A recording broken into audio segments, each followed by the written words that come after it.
வந்து நம்ம தூக்கி போட்டுருவோம், இல்லை இடைக்கு போட்டுருவோம் நாம் நினைக்கிற இந்த காலகட்டத்தில் இல்லை, நம்ம அப்பா பயன்படுத்தின அந்த நூல் மகளாக இருக்கிற எனக்கோ இல்லை மருமகளாக வர ஒரு பெண்ணுக்கோ இல்லை ஒரு ஆணுக்கோ இட நெருக்கடியை தடுதுன்னு சொல்லிட்டு இடைக்கு போட்டுருவோம் இல்லை எரிச்சிருவோங்கிற ஒரு தப்பான ஒரு முடிவுக்கு இந்த சமுதாயம் கால நெருக்கடியில் வந்துட்டு இருக்கு. இந்த நூல்கள் எல்லாம் பாதுகாக்கிற ஒரு நல்ல ஒரு செயலை வந்து ரோஜா முத்தையா ஆராய்ச்சி நூலகம் தரமணி சென்னையில் இருக்கக்கூடிய நூலகம் செய்யுது. எவ்வளோ 8 அடுக்கு மாடி உள்ள நூலகமெல்லாம் பார்த்துட்டோம். இது ரோஜா முத்தையா ஆராய்ச்சி நூலகம். நம்ம எங்களை போல ஆசிரியர்கள் வந்து புத்தகத்தோடு தான் வாழ்கிறோம், மாணவர்களும் புத்தகத்தோடு தான் வாழ்கிறோம். அப்போ நான் இந்த இடத்துல ஆசிரியராக இருந்து நான் அதை பாதுகாக்கலை, இல்லை நான் ஒரு செயலை செய்து என் பிள்ளைங்க அதை சொல்லலைன்னா அந்த பாதுகாப்புங்கிறது வந்து தடைப்பட்டு போகுது. அது ஏன் தருது? ஏன்னா 8 மணி நேரம் நல்ல சுய சிந்தனையோட அந்த குழந்தை வந்து ஆசிரியர்கள் கிட்டக்க தான் அந்த ஸ்கூலில் வந்து இருக்கு.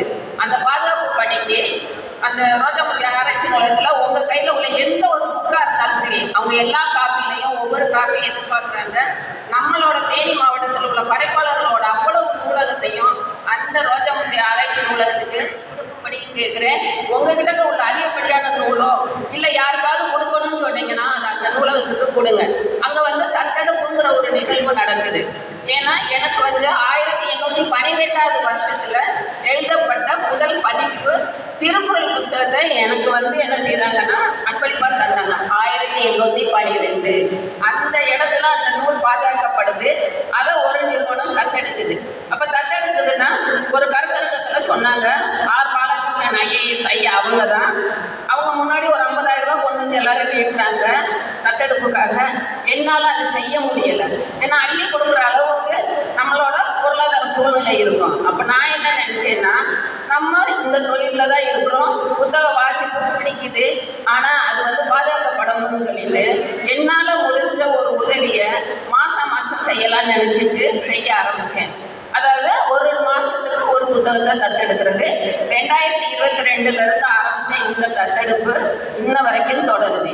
அப்போ 50,000 அள்ளி கொடுக்க முடியாத ஒரு கைக்கு ஒரு 46 புத்தகங்களை சர்வசாதாரணமாக நம்மளால் செய்ய முடியும். அப்போ உங்களுக்கு வாழ்நாளில் ஒரே ஒரு தடவையாவது ஒரு புத்தகத்தை பாதுகாக்கிறதுக்கான ஒரு உதவியை செய்யுங்க அப்படின்னு மட்டும் தாழ்மையாக கேட்டுக்கிறேன்.